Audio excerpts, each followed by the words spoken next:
nakatulog ako ng medyo mahaba kagabi. So, thank you. Magbigay lang ako ng update sa inyo sa nangyayari sa taas. Magbigay lang ako ng update sa nangyayari sa taas. So, hindi ko na lang din banggitin yung mga pangalan kasi nag-request din yung mga patients na huwag banggitin yung mga pangalan nila. So, ang isang patient, may clearance na siya. Ang decision niya is umuwi muna sa kaibigan niya. Natatakot siya umuwi sa sarili niyang bahay. So, ang decision niya, pag-discharge niya dito, ay pupunta siya sa kaibigan niya. Doon muna siya titira. And then yung isang patient, waiting siya for discharge. At ang sabi sa kanya ng private doctors niya ay lumipat siya ng hospital.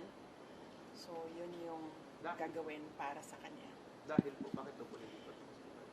Well, hindi niya nasabi sa akin. Ang nasabi lang niya sa akin ay yun yung gusto ng private doctors niya na lumipat siya ng another hospital. So, yun din yung gagawin niya kasi right now, yun lang din yung pinagkakatiwalaan niya, yung mga doktor. Tonight po siya lilipat?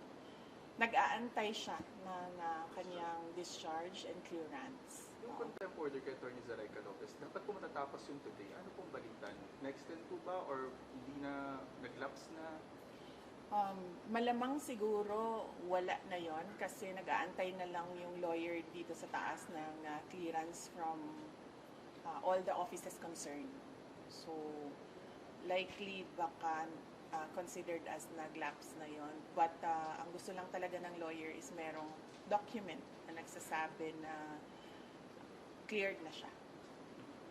Ma'am, if we may get your reaction sa nabanggit po ni President Marcos.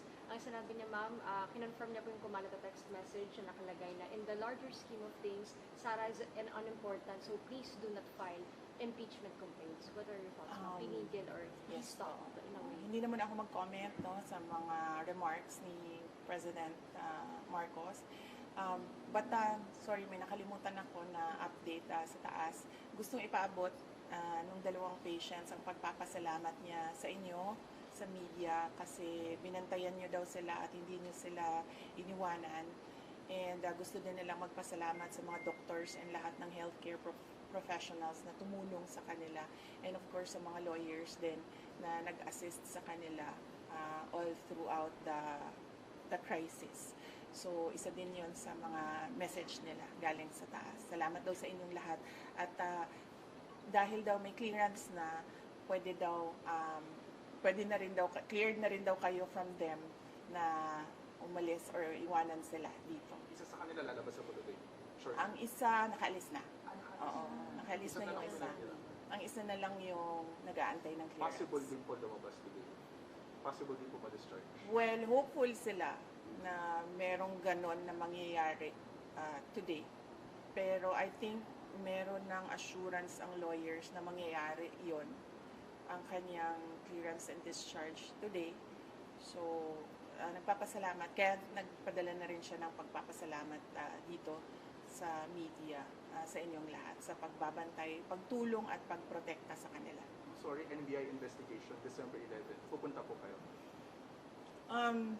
I'll have to run my schedule day by day kasi nagbabago siya ngayon araw-araw dahil bigla na lang may nangyayari na mga bagay kaya hindi ko magawa yung schedule ko ng malayo pa. So, we do it day by day sa ngayon, yung schedule. So, hindi ko pa masagot kung pupunta ako sa December 11. Tsaka, ang isang consideration dyan ay sinusunod ko kung ano yung mga sinasabi ng lawyers sa ngayon. So, kung ano yung sasabihin or ano yung advice ng lawyers, yun yung gagawin ko. How about the good government hearing po, committee hearing? Yes, oo. Nag-express kasi yung isa, dalawa, tatlo. Nag-express yung tatlong mga resource persons from the Office of the Vice President that they really feel safer and medyo kumakalma sila kung nandiyan ako. Ang worry ko lang is right now, wala na kasi kaming chief of staff, affected din yung assistant chief of staff ng office. So ako na lang talaga yung naiwan sa opisina to do everything. And meron ding mga year-end activities ang office. Meron din kaming mga Thanksgiving activities. Meron kaming budget utilization review dahil merong mga budget na kapag hindi nagamit, naglalapse yan by December 31. As well as yung planning for January 1. Kasi bago na yung budget by January 1. And kung nakikita nyo, December na bukas, so we have just 1 month to do all those things. So, yun lang naman yung problem ko. Yan pa lang dito kayo ng comment regarding po sa sinabi po ni Congressman Jay Kong Moon po na kung hindi lang daw po kayo maagang nag-ambisyon na mag-presidente, tahimik daw po ang lahat.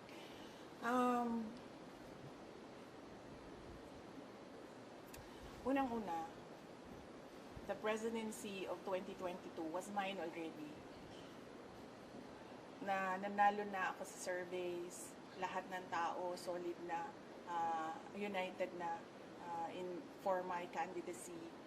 Pero I gave it away because I felt I had to do some other things other than being President of the Republic of the Philippines. Pangalawa, hindi ako yung nagsabi sa kanila na magbukas sila ng investigation or inquiry in aid of legislation that is more like a political persecution and harassment of OVP personnel. So, wag nila akong i-gaslight into saying na ako ang dahilan ng kaguluhan na ito. Ang kaguluhan na ito ay nagsimula sa sa terrorism nila, sa harassment nila, sa threats nila sa mga personnel ng Office of the Vice President. Ma'am, clarification lang po, nag-resign na po ba si Atty. Zanay? Hindi pa siya nag-resign, pero nagsabi siya na mag-i-indefinite leave na siya.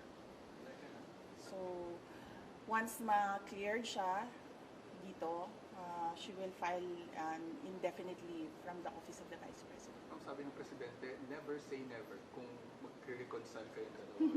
Anong comment po doon? Will not comment on the remarks of President Marcos sa ngayon. Thank you. Message na lang sa mga supporters sa EDSA Shrine. Yes, oo. Well, nagpapasalamat din kami sa mga supporters namin sa EDSA Shrine. And syempre yung iba pa na kahit hindi namin supporters ay nagpapalabas ng kanilang saloobin sa mga nangyayari ngayon. Dahil nagbabantay din sila sa mga pasyente natin dito sa Veterans Hospital. And nagpapasalamat din kami sa mga tao na nasa labas ng Veterans Hospital na nagbantay din sa mga pasyente. Malaking tulong yon sa akin, yung media, yung mga tao na nagbabantay. Si Senator Bato de la Rosa na hindi talaga niya iniwanan yung mga pasyente. Si Senator Bongo na nag-substitute sa akin dito. Ang laking tulong nun lahat, ninyong lahat sa akin dahil nakakagalaw ako, nagagawa ko pa rin yung mga iba kong kailangan gawin na mga trabaho. Ma'am, tama Thank na po you. ba? Ma'am, nag-usap na po ba kayo ni PRR? Thank you, ma'am.